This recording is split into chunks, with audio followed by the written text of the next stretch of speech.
Hi, ik ben Tom Lassing, beursbox.nl. Ik ga het hebben over de oorlog in Iran. Het lijkt er toch echt op dat de Verenigde Staten zich ermee gaat bemoeien en aan de kant van Israël gaat staan en daadwerkelijk enkele acties gaat ondernemen. En de vraag is waarom? Want 16% van de Amerikaanse bevolking is van mening dat je dit zou moeten doen. Dus 84% niet. Dus populair is dit zeker niet. En ja, het is dus echt de vraag waarom. Want Israël heeft deze oorlog al gewonnen. Dus daar hoef je het niet voor te doen. Nou is het even de vraag, ja, maar wat heb je dan gewonnen? Nou, en dat ligt eigenlijk het punt. Als je ervan uitgaat dat inderdaad Iran een atoomprogramma had, ja, dan moet je nu ook doorzetten en overal waarvan je zegt dat het atoomprogramma ondersteunen, dan moet je er dan ook vernietigen.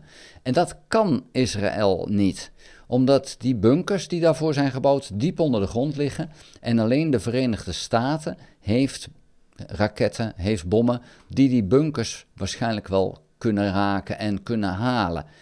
Dat heeft Israël gewoon simpelweg niet. Dus als je dan toch deze oorlog al gewonnen hebt, ja, dan is het dus makkelijk voor de Verenigde Staten om te zeggen, oké, dan helpen we je nog eventjes om het af te maken. Een andere reden kan zijn dat Donald Trump denkt van, oh, ik kan hier nog een winstje uithalen, want deze oorlog is eigenlijk al volledig gewonnen door Israël, maar als ik nu nog even help, ja, dan ben ik degene die de oorlog gewonnen heeft. En nou heeft Trump zich altijd als de vredespresident gepresenteerd, want hij had het geluk dat in zijn eerste periode zijn gestuntel niet tot een oorlog had geleid. Maar er zijn wel oorlogshandelingen geweest vanuit de VS, maar goed, er kwam geen oorlog van. Maar nu zie je dat dat gestuntel toch echt niet helpt. Hij weet niet hoe hij de oorlog in Oekraïne moet stoppen. Hij heeft al een oorlog ontketend in Jemen en hij heeft de oorlog tussen Israël en Iran niet tegen weten te houden, waarvan hij zei van dat kan ik. Maar nu de oorlog gewonnen is door Israël, ja, lijkt het erop dat hij zegt van oké, dan doe ik nog net even mee. Want als ik dan toch oorlog voer, dan wil ik ook 100% zeker weten dat ik hem ook win ook. En ja, dat is hier het geval, maar dat heeft Israël al gedaan. Maar goed, net zoals in de Eerste Wereldoorlog, Amerika komt heel laat om de hoek kijken en ja, dan winnen ze de oorlog. Ja, dan is het oké, ja, de Verenigde Staten heeft gewonnen. Terwijl het meeste is gevochten door de anderen. En in dit geval dus in Iran door Israël, die met een briljante militaire strategie Iran op de knieën heeft gedrukt. Dat betekent niet dat Iran niets terug kan doen. Je ziet, ze hebben wat raketten die ze nog steeds afschieten. Maar gezien het feit dat ze er duizenden hebben en er maar een paar honderd zijn verschoten, is het duidelijk dat Iran zwaar, maar dan ook heel zwaar geraakt is en niet in staat is om echt een gecoördineerde tegenaanval te doen. Dus in die zin zijn dit de laatste strubbelingen van een leger wat verslagen is.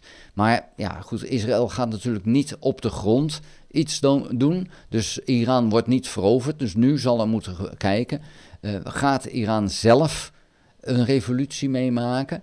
Of blijft het regime aan de macht, maar is alleen de militaire macht en de wetenschappelijke macht enorm afgenomen?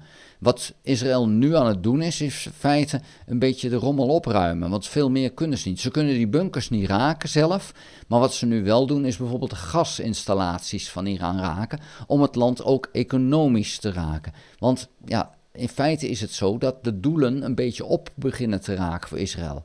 De doelen die ze in ieder geval weten waar ze zijn. Want er zijn dus nog een aantal raketten zoek, maar die staan op vrachtwagens en het is lastig zoeken naar vrachtwagens in zo'n groot land. Dus een gasinstallatie, ja, die kan je vinden. Waar er gas wordt gewonnen. Een olieinstallatie ook. Industriële complexen kan je ook vinden. Maar ja, zo'n mobiele lanceerinrichting, dat is lastiger. Daar heb je echt wel nodige zoekacties voor nodig. En ja, dat zullen ze ook wel doen op dit moment. Maar de makkelijke doelen halen ze nu ook uit. Want de luchtafweer van Iran is vrijwel volledig verslagen. Niet helemaal. Er is in ieder geval 1 drone neergehaald. Een communicatiedrone, zover als ik weet, die met name dus doorgeeft van oké, hier en hier zie je zijn de doelen die je kan gaan raken. Die is neergehaald, maar ik heb nog niet meegekregen, serieus althans, dat er een straaljager is neergehaald. Er is verschillende keren wel zoiets geclaimd, maar dat bleek allemaal met AI gemaakt te zijn. Want Iran is nu een heleboel AI-rommel aan het uitgeven. En dat is nou precies wat ik altijd heb gezegd. De AI-revolutie is fantastisch, maar ze wordt misbruikt. Ze wordt misbruikt door criminelen en door overheden. En dan mag je zelf kiezen of daar het verschil tussen zit. Maar het is in ieder geval een feit dat Iran nu allerlei AI-oplichting aan het versturen is. Daar wil ik het voor nu bij laten. Vond je de video interessant? Geef een duim. Heb je nog geen abonnement op dit kanaal? Abonneer je dan. Daar help je mij ontzettend mee. Ik ben op weg naar de 30.000 abonnees. En het zou mooi zijn als dat in augustus nog ga halen. Dat is het doel wat mij betreft.